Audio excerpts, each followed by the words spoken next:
මේ දවස්වල හිටි හැටියෙම කාලගුණය වෙනස් වෙනවා. දවල් ඉඳන්ම අහස බුම්මගෙන ඉන්නේ. ඉතින් එහෙම වුණා කියලා අපේ එදිනෙදා වැඩ කල් අරින්න බෑනේ. හිත කියන්නෙම මේ වෙලේ නම් නිදාගත්තනම් හොඳයි කියලා. ඒ වුණාට ඔයා ඕන තරමක් බුම්මගෙන, ඔරවගෙන, කළු කරගෙන ඉන්න කියලා මම මගේ වැඩ කරන්න පටන් ගත්තා. ඉතින් මේ දවස්වල අධ්‍යාපනය, රැකියාව, පවුල් ජීවිතය මේ හැම එකක්ම ඇතුලේ එකින් එක පෙළගස්වමින් පසු කරන කාලයක් තමයි මට තියෙන්නේ.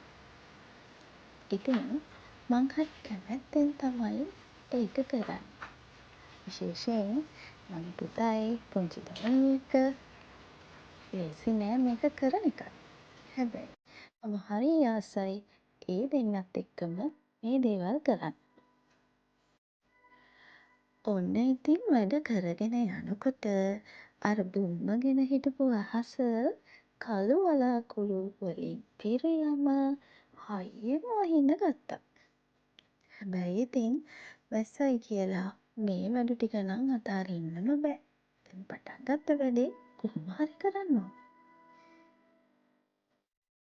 අපි හැමෝගෙම ජීවිතවල හරි අපූරු ලස්සන හීන තියෙනවා. ඒ වගේම අපිට ඒ වෙනුවෙන් වැඩ කරන්න ඉලක්ක තියෙනවා. අන්න ඒ ඉලක්ක සපුරා ගන්න නම් තමන් විසින්ම මහන්සි විය යුතුයි. ඉතින් ඒකට වෙන කවුරුත් මහන්සි වෙලා වැඩක් නෑනේ. මගේ දේවල් සපුරගන්න නම් මමම උනන්දු වෙලා මහන්සි වෙන්න ඕන. අනේ එහෙම ගමනක් පසු කරගෙන යන ගමන් තමයි මේ ඉතිරි වැඩ සියල්ල මම කරගන්නේ. ඉතින් ඔයාලත් එහෙම නේද? මං හිතනවා හැමෝම එහෙමයි කියලා. පොඩි මොටිවේෂන් එකකට එක තමයි මම මේ දේවල් වීඩියෝ කරලා මම මාවම සතුටු කරගන්නේ. හැමදේම අයියෝ මට කරන්න වෙලාවක් නෑනේ කියලා කල් දානවට වඩා අපිට මේ තියෙන පැය 24 හරියට කළමනාකරණය කරගත්තොත් ඇත්තටම කාටවත් බැරි නෑ. හැමෝටම පුළුවන්. ඉතින් ගොඩක් අය දන්නේ නැත්තේ මේ කාලය හරියට කළමනාකරණය කරගන්නේ කොහොමද කියලා. එහෙම නේද? ඉතින් ඉස්සරහට එහෙම වීඩියෝ එකක් මම අරගෙන එන්නම්. දැන් වෙලාව හවස 5ට විතර ඇති. ඉතින් ඔන්න මගේ වැඩ ටිකේ අවසන් අදියරේ කිව්වේ යන්නේ. දැන් තේ එකක් හදන්න ඕනේ. මොකද මේ හොඳම වෙලාව තමයි රසම රස තේ එකක් බොන්න. ඉතින් පුතයි දෝමි එක්ක මම කොහොමද මේ හවස් වරුවේ අපේ ටී ටයිම් එක ගත කරේ කියලා ඔයාලට බලන්න පුළුවන්. ඉතින් ඔයාලට බලා ගන්න පුළුවන් අයියගේ නංගිගේ බිස්කට් ක්ලිප්පේ.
බොන්න බොන්න.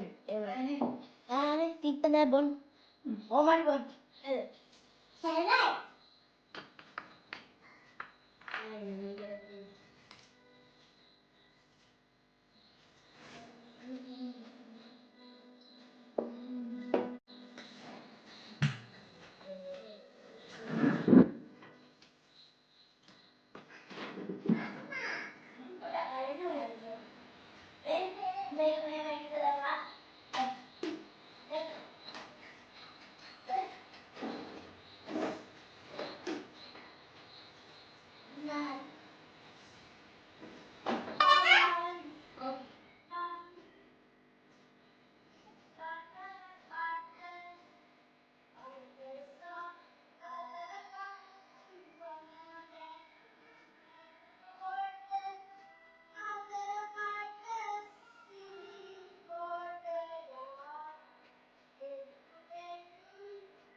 ඉතින් ඔයාලට ඇහෙනව ඇතිනේ අපේ ගෙදර සද්දේ. එයාලා එයාලට වැඩ. මම මගේ වැඩ කරනකම්. ඉතින් මෙච්චර වෙලා මාත් එක්ක එකතු වෙලා හිටපු ඔයාලා හැමෝටම ගොඩක් ස්තුතියි. ඒ වගේම දිගටම මා එක්ක එකතු වෙලා ඉන්න කියලා ආරාධනා කරනවා. එහෙනම් අදට ගිහින් එන්නම්. ආයෙත් දවසක අලුත් වීඩියෝ එකකින් හමු වෙනකන් ඔයාලා හැමෝම සතුටින් පරිස්සමින් ඉන්න.